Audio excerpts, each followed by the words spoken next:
All right, hopefully you were able to come up with something that got you most of the way there. If you got all the way there, that's great. Nobody, I guarantee you, got perfect because it's hard to understand the timing values I used, but let's just go ahead and get started. So this is the project. This is the before version of this particular project, and we can already see we have some JavaScript code here. This is just for the Linux. I decided to do the smooth scroll right here, and this is the boilerplate for getting us there.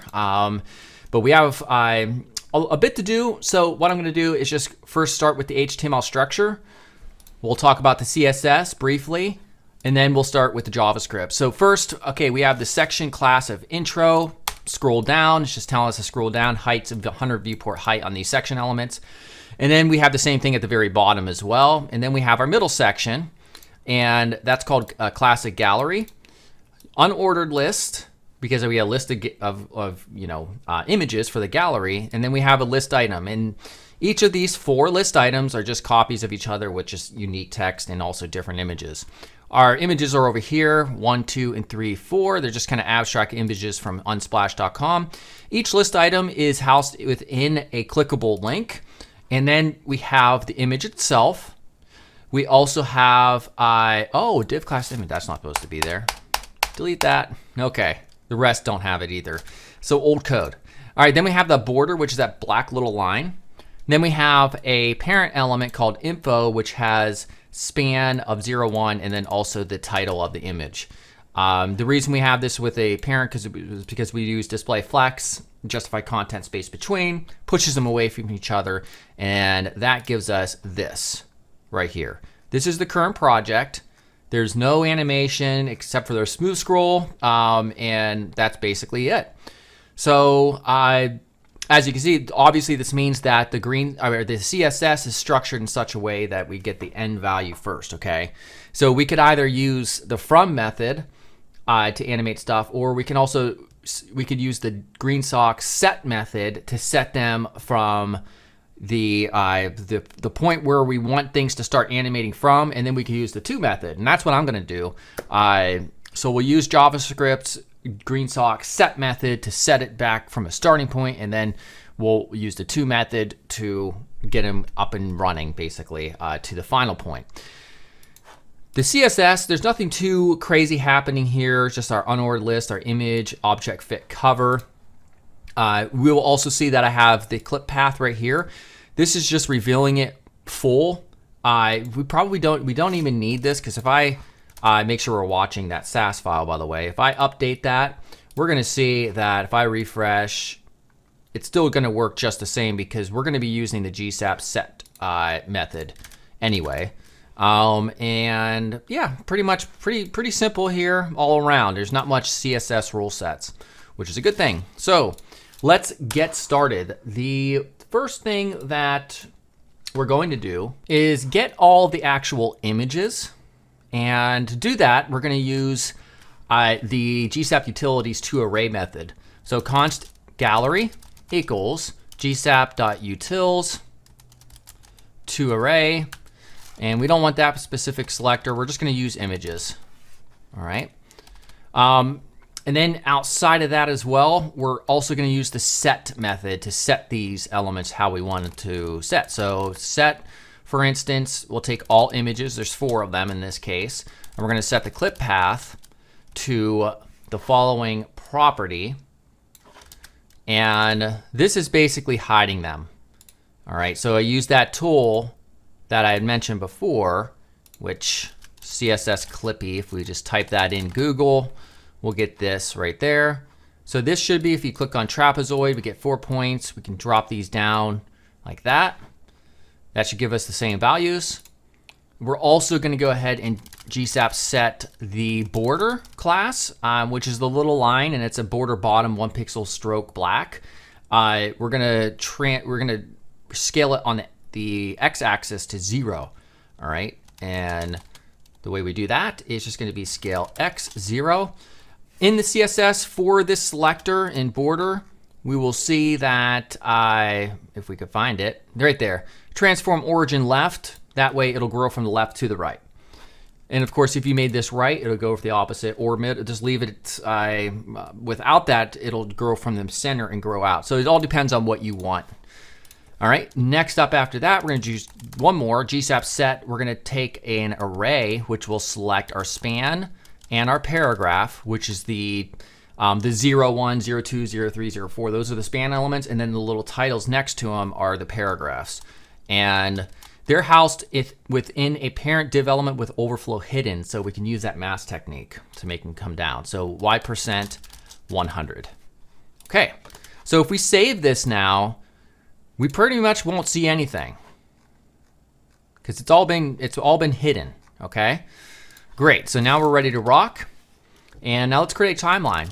Const timeline equals gsap.timeline. We're going to define a scroll trigger on our timeline. And remember, so far we've been defining scroll triggers on timelines, but again, just to reiterate, you can also define scroll triggers on simple tweens, all right? So just a to, from, without defining a timeline. Just want to let you know that. So our trigger is going to be section.gallery, all right? Or you just put .gallery for the class. Start is just going to be top and 20%. I think that's a pretty good value for most things. And it's just going to be bottom top. And again, if you skipped sections and stuff, I went over all this stuff in the previous lessons. And then we're going to do toggle actions as well. We're going to play it. None for the next two states. Again, I went over these states. It's on enter, on, I think on leave, and then on enter back and on leave back. So we're going to put play here and then reverse. All right, so that's going to allow us to, scroll down, see the animation, scroll back up, nothing happens, but once it's out, and we come back in, it will play. All right, and that's it.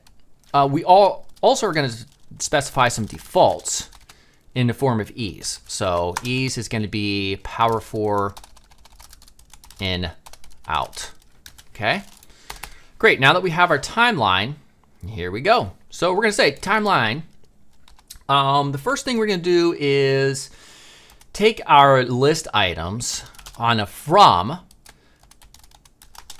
and we're going to say y -100, just 100 pixels, and stagger them at 0.1.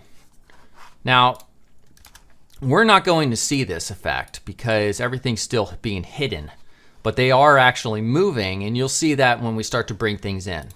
So the next ones, we're going to use a to method, and we're going to take our images, and this is the two-step process. So I kind of wanted to go for this effect. So if I bring back our CSS Clippy, I kind of wanted to do something like this. All right, so it starts like this interesting perspective reveal, okay? So that property looks like this, all right? And then we're also gonna give it an offset so that it starts at the same time that it's moving downwards. So now if we go back, we can notice a very slight 0.1 offset for the stagger. Now let's bring it back up. So we're gonna say to, and we will say image, and we will say clip path. And this one is the full reveal. Or in other words, if I go back to CSS Clippy, it's like this, just all revealed, all right? So that's what this looks like. And this, we're gonna make a offset, a time offset of -0.5. So let's see what that looks like. Go back. And again, if we come back up and go back down, we'll see it replay due to our toggle actions. Very nice. Okay, very cool. After that, we have to reveal the border. So we're going to say to our class of border, don't forget the period, scale X 1. Remember, we set it at 0 up here. Right there. All right, and do we want this to happen at an offset? Yeah, I do. So negative equal 0.5 as well. We're gonna save this. Now watch, the lines. I'm going to zoom up so you can specifically see them. Shift F5. There we go. Okay, so now at this point, we want to bring out our text as well. And this time, we're just going to use another array. So span, paragraph, and then we're going to say y%0, stagger 0.1. All right, and then 0.5 as well. This is the last step in the animation sequence. So look how cool this looks now. So they all just kind of come into place, and there we go. Nothing happens when we scroll up because that's how we set our toggle actions. But if you wanted to make this so that it comes back and animates when you come back in, you can set that up by adjusting those values in the toggle actions parameters. Okay, so now let's do the actual hover state where the clip path modifies slightly just for a hover effect. So in order to do that, we have to get our gallery, which we defined up here, const gallery. This is the first time it's coming into play. This hasn't been used yet. So we get all of our images using gsap utils to array, and then we're going to iterate over those. So, and it knew that. Somehow it knew that. Watch this. GitHub Copilot. What are you doing? Oh, well, it did show it in a second, but it's not coming back. So what we want to do is just take gallery for each. That's going to iterate, and we're going to reference each one of them by naming them image, img. And we want to add an event listener of mouse enter onto each one. Image.add event listener, mouse enter. And what do we want to do in here? A simple tween. gsap2, take our image, and we're going to say clip path. And I decided to do something kind of interesting with it. Clip path. This is what it looks like. It looks like gibberish, but in the tool itself, all I did, I believe, is, let's see here. Sorry, get back over here. I'm clicking on the wrong, maybe I should just right click, close other tabs. Wait, I can't because it's not showing me that option because all this stuff is in the way. It's bad usability. Let me just, oh, I closed the actual one that I wanted to keep open. This is not going very well. All right. Localhost 5501. Get this back over here. There we go. Okay, so when I scroll down and I hover over one, look at that. Now, of course, because we only applied this on mouse enter, and by the way, what this looks like, which is what I meant to show you, CSS Clippy, it's just, we take our trapezoid and we do something like, let's see, what was that? Like that, okay. So we go like this, essentially, and lift this one up, and that's it. All right, that's all I did. So now we want to add one to reverse it back to the original state on mouse leave. Awesome, so now we don't want the same value, of course. We want the end value, which is already up here where it's fully revealed. Save it. There we go. So now hover over, it reverts back. Now there was one final challenge that I wanted to include, and that is to change when we're hovering over this stuff, this type using that function that I provided you. And I'm just gonna paste that, let's see, right above our scroll stuff. Smooth scroll. All right, so here's our function. Let's take everything and tab it in. It looks crazy. I'm not going to explain what's happening here. You can use this function in different projects and however you wish.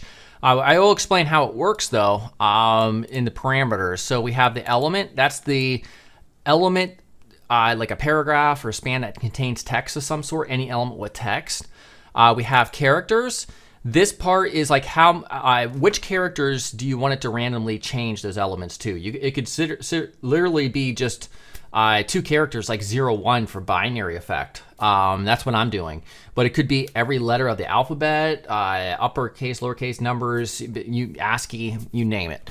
We could do we also specify a duration for how long it lasts. And then a property called sequential, where if it's true, by default it's false, so you don't have to include this. It'll change each letter sequentially, kind kind of going, from left to right if it's set to true. And that's all I'm going to describe in there. So now that we have access to the function, what we want to do is in our for each right here, and again, there's a lot of ways to do this, but since we're already iterating over something for each, we can use a closest method to find the nearest paragraph element that's associated with it. And when I say paragraph, because if we look up here, we have our image right here, and then we have the paragraph that's right here.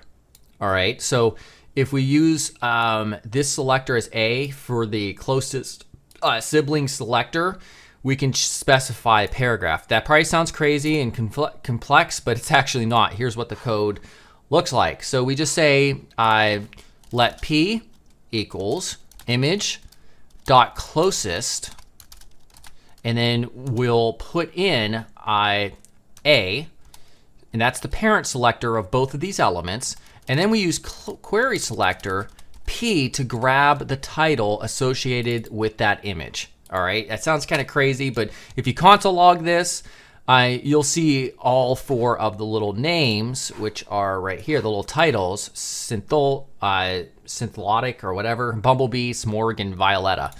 You'll see those being output in the console. Now, one thing I do want to specify also is the original text. So let original text equals, zoom up here, p.inner text. And the reason I'm doing this, you'll see that in a second, but if I right here on mouse enter, we can call random type, which is the name of the function that we put in. The selector is P.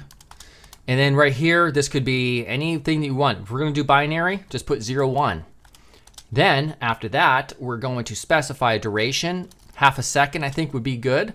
And then true for the sequential option. So let's just say that we're not using original text yet. Let's see what happens. We refresh. We're going to hover over.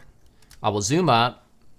There we go. Now, if I keep going back and forth real quickly, notice how they stay to 0, 1 or whatever, and they're just random.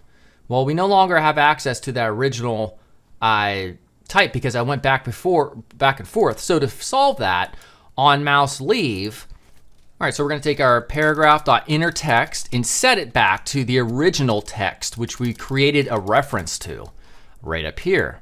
Save it. Let's refresh.